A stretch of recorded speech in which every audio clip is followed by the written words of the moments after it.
안녕하십니까. 2025년 5월 8일 최병무 팩트 시작하겠습니다. 어제 김문수 국민의힘 후보와 한덕수 전 대통령 권한대행이 오후 6시부터 1시간 15분간 만나서 단일화 담판, 이렇게 언론에 보도가 됐는데 과연 단일화 담판인가? 뭐 이런 부분이 좀 궁금해집니다. 끝나고 나서 김문수 후보가 이렇게 얘기했습니다. 한덕수 후보가 모든 것은 당에 맡기자고 반복적으로 말씀하셔서 의미 있는 진척이 없었다, 이렇게 얘기를 했고요. 한덕수 후보는 김문수 후보에게 단일화 방식 등은 국민의힘과 국민의힘 후보자가 결정할 일이며 어떤 방식을 택하건 나는 승복하겠다고 말씀을 드렸다. 하지만 김문수 후보는 별다른 발언을 하지 않았고 구체적인 제안도 하지 않았다, 이렇게 얘기를 했습니다. 그리고 나서 이제 김문수 후보가 한덕수 후보한테 8일, 오늘이죠. 오늘 추가로 만나자, 뭐 이런 얘기를 했는데 별로 의미가 없어 보입니다. 이에 대해서 한덕수 후보는 8일 양자 토론회에 참석한 뒤에 김문수 후보를 만나겠다, 이렇게 얘기를 했습니다.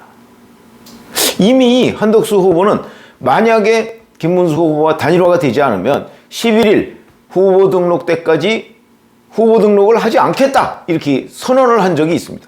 일종의 배수진 내지는 옥쇄 작전이죠. 그걸 김문수 후보가 받아들이지 않았을 경우에 김문수 후보가 입을 타격, 그러니까 나 홀로 단일 후보다, 뭐 이런 선언이나 마찬가지이기 때문에 한덕수 후보가 배수진을 친 데 대해서 김문수 후보가 맞장구를 치지를 않았습니다. 그러면 결국 후보는 그냥 지키겠다, 이런 얘기가 되는 거죠. 안타까운 일이지만 하여튼 이런 상황이 발생했고요. 이렇게 되니까 이제 당에서는 뭐라고 얘기하냐면 단일화는 그냥 단일화대로 당에서 진행하겠다, 이렇게 얘기를 했습니다. 그게 바로 한덕수 후보가 얘기하는 8일 양자 토론을 얘기하는 겁니다. 근데 김문수 후보 여기 참석 안 할 것 같거든요. 그럼 그것도 또 어떤 일이 돼버립니다. 파국. 결국 김문수 후보는 후보를 지키는 데에만 급급한 거 아니냐. 이거는 누구한테 책임이 있느냐? 이렇게 한번 따져보시죠. 자, 우선 만남 자체가 75분간 있었습니다. 저녁 식사 75분은요, 앉아서 오프닝, 그러니까 기자들 들어와서 사진 찍고 인사말 하고, 그거 한 5분 지납니다. 그거 70분입니다. 밥 먹는 시간도 70분입니다. 쉽게 얘기해서 밥만 먹고 헤어졌다. 근데 이 만남은 누가 제안한 거죠? 김문수 후보가 제안한 겁니다. 그 전날 6일에 본인이 대구 경북을 방문해 와서 선거운동을 하고 뭐 이런 상황이니까 그럼 권영세 비대위원장이 만나자 그래갖고 대구에 가니까 다시 본인이 선거운동 중단하고 서울로 올라왔습니다. 안 만나겠다는 거였죠. 그래서 그 올라온 뒤에 한덕수 후보한테 만나자고 해서 만난 거거든요. 그러니까 언론에서 단일화 담판 이렇게 보도를 했는데 실질적으로 내용을 보니까 밥만 먹었다. 본인이 제안했으면 본인이 단일화를 하든가 하자고 해서 어떤 방식으로 하자고 하든가 아니면 나 단일화하기 싫다, 이렇게 통보를 하든가 둘 중에 하나였어야 되는 거죠. 둘 중 어느 것도 아니고 시간만 끄는 거다. 그게 7일인데 한 이틀 정도 시간 끌면 어차피 단일화를 위한 뭐 TV 토론이나 여론조사 할 시간이 없으니까 끝이다. 후보 지키는데 성공했다. 저는 어떤 느낌을 갖냐면 후보 지키기에 성공한들 김문수 후보가 얻을 게 뭐냐. 일각에서는 뭐 당권 이런 얘기를 합니다. 글쎄 이재명 대통령 된 뒤에 그것도 108명의 절대 소수의 야당의 당권? 그거 얻어가지고 뭘 하겠다는 거죠, 지금? 본인 국회의원도 아닌데? 참 궁금해지는 대목입니다. 그러니 제가 어저께 말씀드렸듯이 마지막 승부수, 잃어가는 신뢰를 만회하면서 본인이 주도권을 잡아서 그야말로 정정당당하게 한덕수 전 대행을 물리치고 단일 후보가 되는 방법, 저는 가능하다고 보거든요. 이재명에 대한 경쟁력, 어저께 제가 갤럽 조사 기준으로 말씀드렸습니다. 이재명, 김문수, 이재명, 한덕수 별 차이 없습니다. 근데 문제는 어떤 경우든 현재 상태로는 집니다. 그것도 아주 큰 차이로 집니다. 그러니까 국민의힘 지지층은 반전의 기회라도 좀 만들자. 반전이 될지 안 될지 모르지만 기반을 만들자. 그게 결국 단일화 흥행 아니냐. 그래서 그런지 국민의힘이 당원을 대상으로 한 여론조사, 후보 등록 마감 전에 단일화를 해야 한다는 응답이 86.7%였습니다. 물론 나머지 한 13.3% 정도는 25일까지 해도 된다. 뭐 이런 이제 그 선거 그 뭐 공보물 인쇄 뭐 그런 얘기를 하는 사람도 있죠. 그건 이제 김문수 후보 측의 일부 관계자들이 주장하는 바입니다. 그러나 등록 마감 전에 했을 때 효과가 확실하게 나타난다. 여기에 동의하는 당원이 86.7%입니다. 자, 이 정도가 되면 이 사람들은 어떤 생각이냐? 김문수로 단일화해야 된다는 생각이냐? 한덕수로 단일화해야 된다는 생각이냐? 그거 아닙니다. 이 중에 다수는요, 누구로 되든 이재명을 이기면 된다.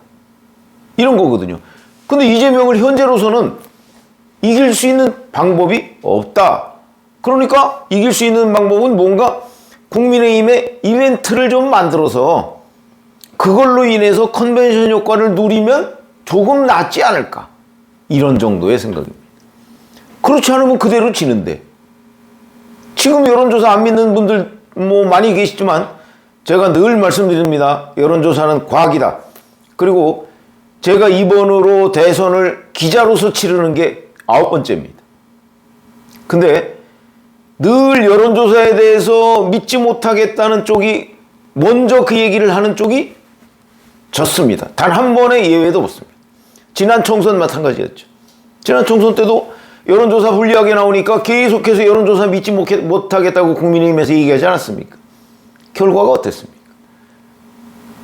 여론조사는 전적으로 믿을 수 있는 것도 아니지만 그렇다고 믿지 못할 다른 방법도 없다. 그럼 여론을 어떻게 알겠습니까? 제 주변에 뭐 이재명 3번씩이나 대선에 지금 도전하는데 글쎄 뭐 이번에는 한번 해줄 수 있는 건 아니야? 많습니다. 제 주변에 민주당 편과 국민의힘 편 중에서 국민의힘 편이 압도적으로 많습니다. 그런데도 그렇게 얘기합니다. 그걸 어떻게 막겠습니까? 그걸 막을 수 있는 방법은 국민의힘이 스스로 동력을 만들어내는 방법밖에 없는데 지금 뭐 선거 한 달도 안 남았는데 동력을 무슨 재주로 만들겠습니까? 그 만들 수 있는 방법 중에 하나가 단일화다. 단일화 컨벤. 그게 대상이 한덕수여도 좋고 저는 아니면 저는 이낙연이어도 좋고 아니면 많은 국민의힘 지지자들이 싫어하는 이준석 개혁신당 의원이라도 좋다. 다만 거기에 뚜렷한 것 하나. 이재명을 누가 가장 근접전을 벌이거나 뒤집을 수 있는가. 그게 기준이 돼야 된다 하는 게 국민의힘 지지층 다수의 생각입니다. 그런데 지금 김문수 후보의 행동을 보면 그거 아니고 나는 한덕수 후보만 굴복시키면 돼. 이게 목표로 보입니다. 그 목표 달성해서 얻을 게 뭐죠? 그래서 한 달 동안 후보하면 그러면 자기 인생의 국민의힘 대통령 후보 이러고 끝 아닙니까? 이해할 수가 없는 대목이죠. 어쨌든 자 이렇게 김문수 후보가 후보 지키기에 여념이 없는 사이에 당 지도부는 어젯밤에 비대위 회의를 열어서요. 아까 얘기한 8일 오늘 양자 토론을 하고 곧바로 당원 투표, 국민 여론조사 해서 9일 내일 선호하는 당 후보를 정하겠다 이렇게 나오고 있습니다. 그리고 11일 전국위원회를 열어서 후보를 지명하겠다 이렇게 예고를 하고 있습니다. 그럼 만약에 당 선호도를 조사해서 당 후보가 김문수가 되면 뭐 문제가 없겠지만 한덕수가 된다면 11일 전국위원회에서 한덕수로 후보를 교체하자 이런 얘기거든요. 가능할까요? 당장 김문수의 당협위원장 한 40명 정도가 법원에 가처분 신청을 냈습니다. 정말 볼썽사나운 일이죠. 법원이 뭐 받아들일지 안 받아들일지 모르겠는데 보통의 경우에는 안 받아들입니다. 그런데 요즘은 뭐 법원이 하도 여기저기 관여하고 또는 뭐 이재명 민주당 후보의 위협에 굴복하고 뭐 이런 예측 불허의 행동을 하기 때문에 예단하지 않겠습니다. 이걸 만약에 법원에서 가처분 신청을 받아들이지 않는다면 그대로 강행이 될 텐데, 그러면 자칫 잘못하면 국민의힘 후보가 지난 전당대회에서 뽑은 김문수, 이번 전국위원회에서 뽑은 한덕수 두 사람이 될 가능성이 있고 11일 자칫 잘못하면 후보 등록을 못하는 수도 있겠다. 이런 정말 생각하기도 싫은 상황이 벌어질지도 모르겠다 하는 거고요. 이미 김문수 후보가 제가 보기엔 후보 지키기에 급급하다 보니까 이제는 그냥 후보만 지키면 된다는 이미지를 지지층에 주고 있습니다. 지지층의 뜻과는 전혀 다른 그런 의미를 보고, 당초 단일화 약속을 조금 구체화해서 하면 잃었던 신뢰를 되찾는 기회가 됐을 텐데 참 안타깝다. 이제 대타협 점점 더 가물가물해집니다. 이재명 민주당 후보 상대는 사법 리스크를 현 상태에서 법원이 파기환송심 대선 후로 미루고 사실상 포기한 거죠. 그렇게 됐기 때문에 사법 리스크는 현 상태에서 동결, 그러니까 대법원에서 유죄라고 한 상태에서 동결된 셈이죠. 이 상태라면 국민의힘은 분열되고 이렇게 돼서 대선을 치른다면 그 대선의 결과는 보나마나다. 그래서 시간이 어찌 보면 오늘밖에 없습니다. 한번 기대를 해보겠습니다. 고맙습니다.